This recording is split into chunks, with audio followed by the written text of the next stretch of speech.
O mais difícil não é aceitar que acabou. O difícil é parar de imaginar como teria sido se a porta tivesse ficado aberta. Você sabe do que eu estou falando. À noite você revisita conversas, reverte cenários na cabeça, reescreve finais que nunca aconteceram. Você reveste o silêncio de promessa, confunde saudade com sinal, e cada memória vira um argumento para continuar ali, naquilo que já não faz mais bem. E essa insistência tem um preço. Alto. Alto demais para a sua alma, para a sua paz, para aquilo que Deus quer reconstruir em você. Você não está sozinho nisso. Pessoas que amaram de verdade fazem isso. Pessoas que investiram tempo, coração e sonhos em algo ou alguém tendem a negociar com o passado como quem tenta comprar de volta o que perdeu. Isso não as torna fracas. Isso as torna humanas. Mas é preciso ver o custo, porque o apego que não se solta corrói. Rouba sono, senso de identidade, capacidade de enxergar o que Deus quer dar além do que se foi. Pense por um momento em uma porta fechada. Pode ser literal, pode ser simbólica. Há uma mão que não para de bater na maçaneta. Você insiste, empurra, tenta arrombar lembranças e expectativas. Cada batida é um gasto de energia. Cada tentativa é uma ferida que se abre de novo.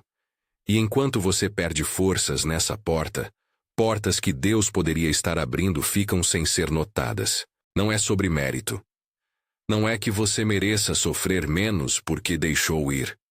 É sobre soberania e cuidado. Deus, em sua maneira que muitas vezes ultrapassa nossa compreensão, fecha portas que deveriam ficar fechadas para nos proteger e nos preparar para algo que ainda não conseguimos ver. Isaías 55:8-9. Nem sempre entendemos o porquê. Nem sempre queremos entender. Mas há um mover divino que trabalha mesmo quando a nossa vontade está ferida. Veja como isso acontece na vida de quem não larga. Primeiro, vem a busca por migalhas. Uma mensagem antiga que vira fósforo, uma lembrança que se transforma em justificativa para ligar de novo. Depois, vem a instabilidade emocional. Um dia você está em paz. No outro, o mesmo nome volta e arrasta a sua tranquilidade. Sua identidade começa a depender de alguém ou de um resultado. Você mede valor pelo que se mantém ou pelo que volta a dar atenção a você. A sua oração, que poderia ser tranquila e confiante, muitas vezes vira negociação. Se você me der isso, eu entrego aquilo. Pergunte-se honestamente, sua oração tem sido um clamor sereno ou um pedido desesperado de reparação? Há sinais concretos desse apego que cobram um preço alto. Você gasta tempo imaginando cenários alternativos, ao invés de investir no presente. Você aceita migalhas emocionais e as chama de esperança. Você percebe que seu humor depende de um contato, de uma resposta, de uma memória que insiste em viver. Você se envergonha por ainda desejar aquilo que feriu você profundamente. Tudo isso consome. E consumo é perda. Perda de energia, de convicção, de sonhos que poderiam florescer. A Bíblia não ignora essa dinâmica. Ela nos fala sobre a guarda do coração, sobre a necessidade de vigiar aquilo que alimentamos em nós. Provérbios 4:23. O coração é fértil. Aquilo que nele plantamos vai frutificar. Se permanecemos regando lembranças que feriram, colheremos a ansiedade, a depressão silenciosa, a incapacidade de ver novos caminhos. Ao mesmo tempo, as Escrituras nos asseguram que Deus nos guarda e nos protege.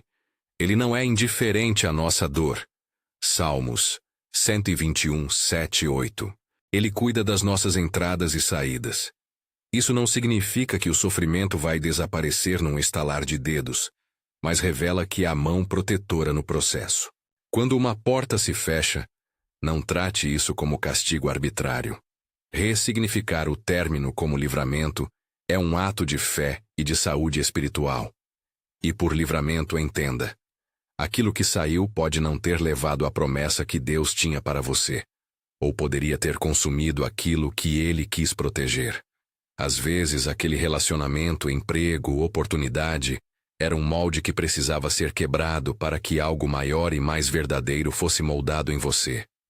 E isso dói. Muito. Mas há um propósito de redenção mesmo na dor. Eclesiastes nos lembra que Deus faz tudo lindo ao seu tempo. Eclesiastes 3:11. Isso não elimina o processo, mas nos convida a confiar no prazo divino. Não estranhe se, ao permitir-se sentir essa dor, surgir resistência interna. É normal. Somos especialistas em transformar feridas em projetos inacabados. E aí surgem discursos internos. Eu ainda ame, então não posso desistir. Talvez se eu tentar só mais um pouco, se eu consertar isso, tudo volta a ser como antes.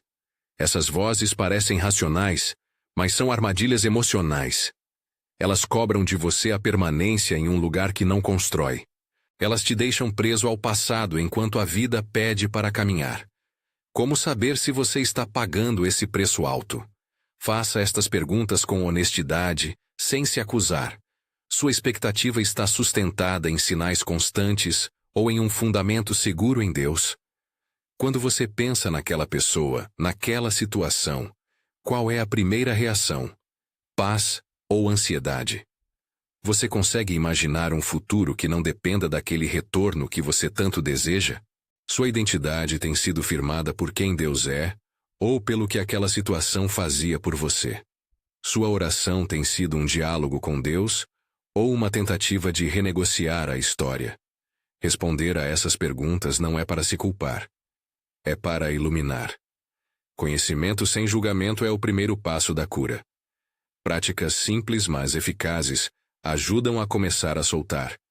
Não é barato emocionalmente, não é um atalho milagroso, mas são caminhos legítimos para abrir mão do que corrói. Primeiro, nomeie a dor. Diga para você e para Deus exatamente o que dói. Tente não suavizar. Quando damos nome à dor, tiramos dela parte do poder de nos controlar. Segundo, pare de se acusar. O luto por algo que foi real não é sinal de pecado. Ele é processo. Você pode se arrepender de atitudes que feriram, se for o caso, e ainda assim acolher o seu direito de lamentar. Terceiro, entregue.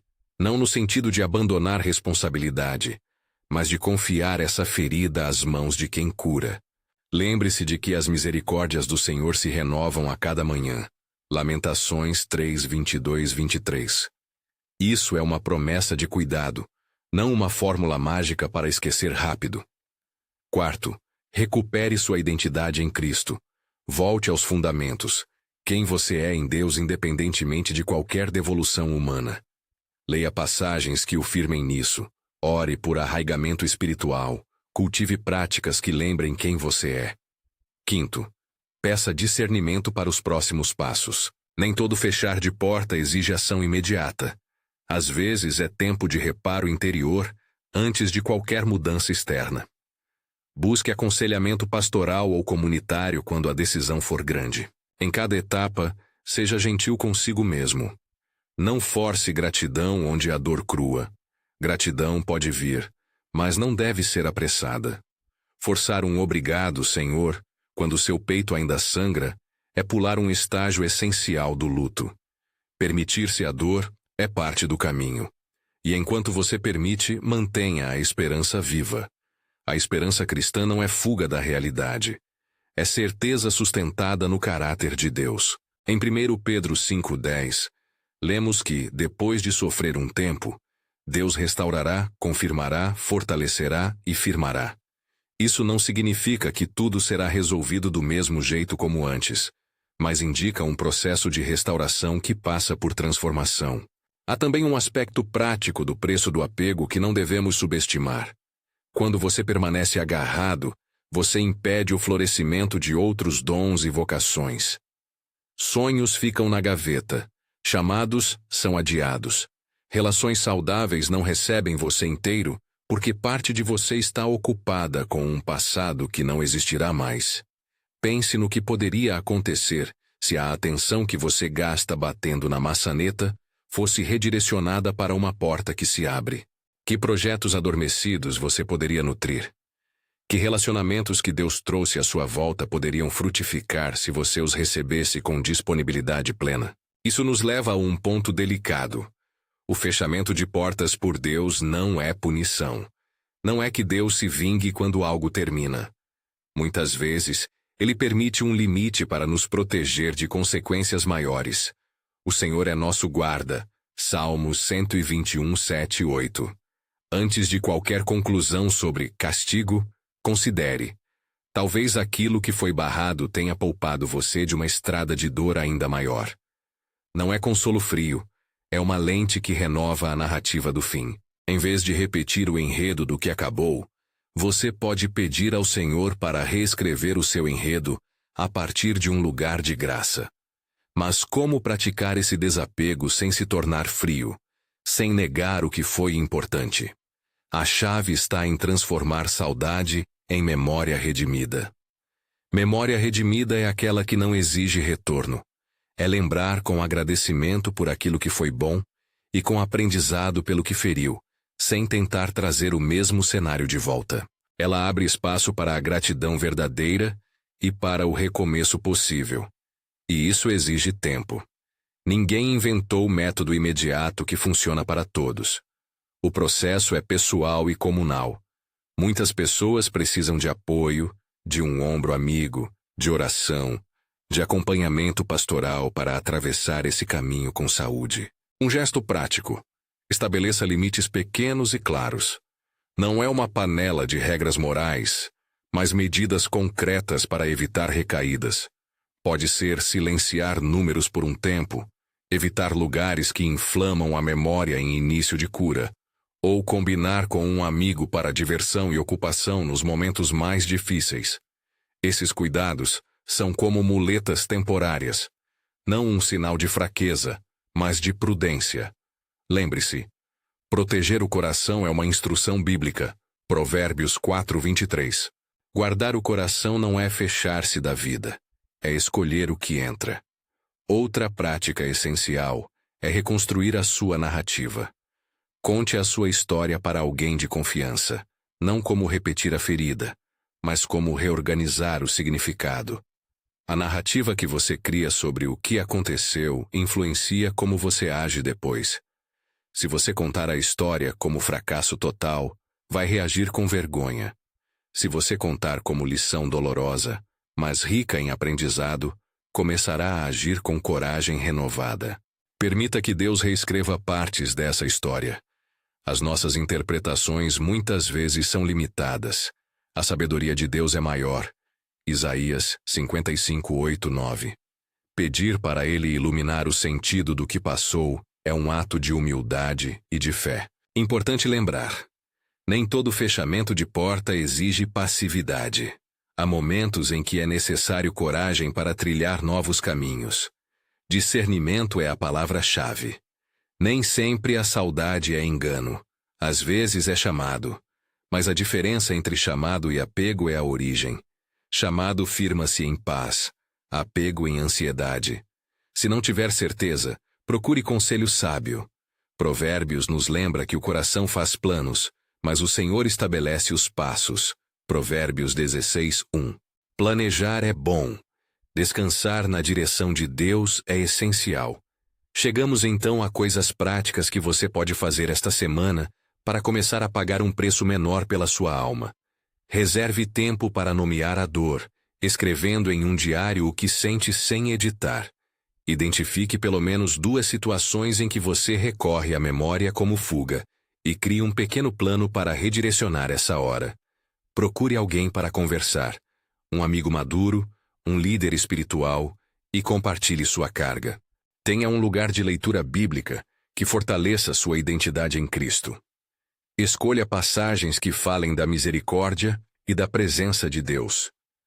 Faça um pequeno jejum de lembranças.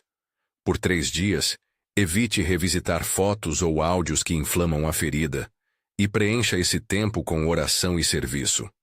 E, se preciso, busque acompanhamento pastoral ou ministerial antes de tomar decisões drásticas em relacionamentos. Cada um desses passos não é um bilhete de saída instantânea do processo, mas ferramentas para proteger seu coração enquanto Deus trabalha para restaurar.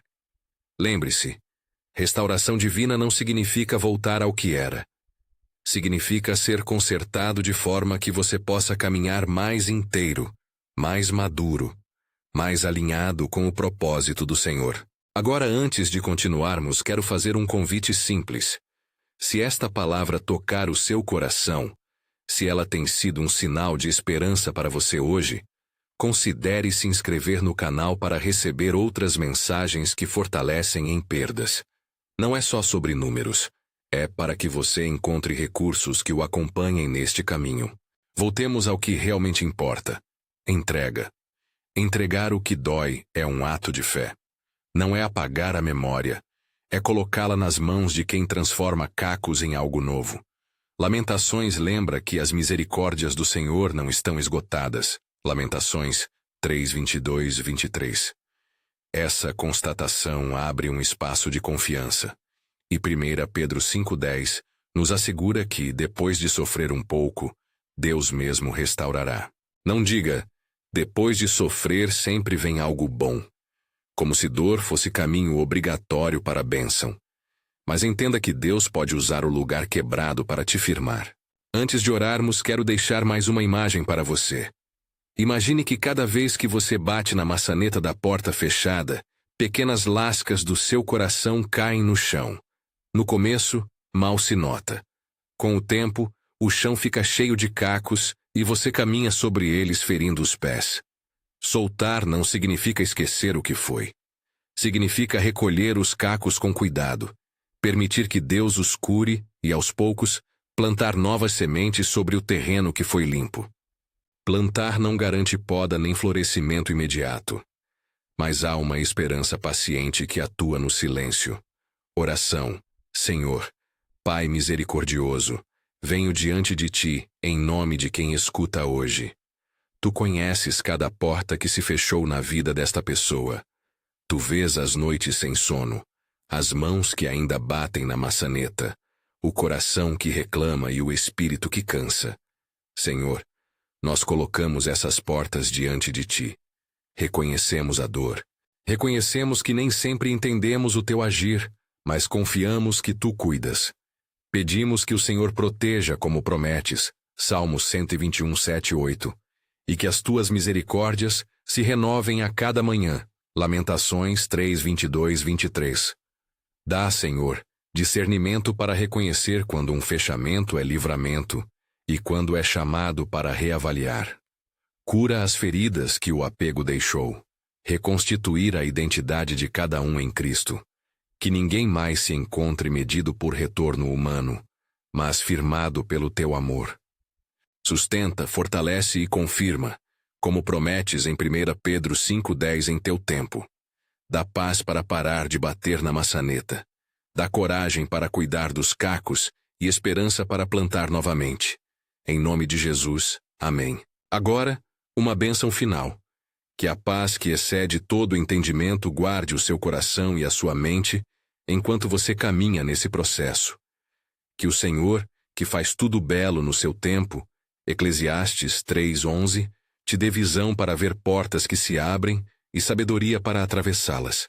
Que você não pague o preço alto de uma insistência que corrói, mas se renda à liberdade que vem quando o coração é guardado por Deus. Provérbios 4:23. Se esta palavra tocou você, deixe um comentário com a frase: Deus me restituirá em dobro. Não como promessa de riqueza material, mas como declaração de fé na restauração que Deus opera em nós. Há um comentário fixado com o material que pode ajudar no seu processo de cura. Compartilhe esta mensagem com alguém que precisa ouvir que soltar não é perder, mas começar a ser refeito. Vá em paz. Permita a cura. E confie que o Senhor está cuidando de cada porta e de cada passo seu.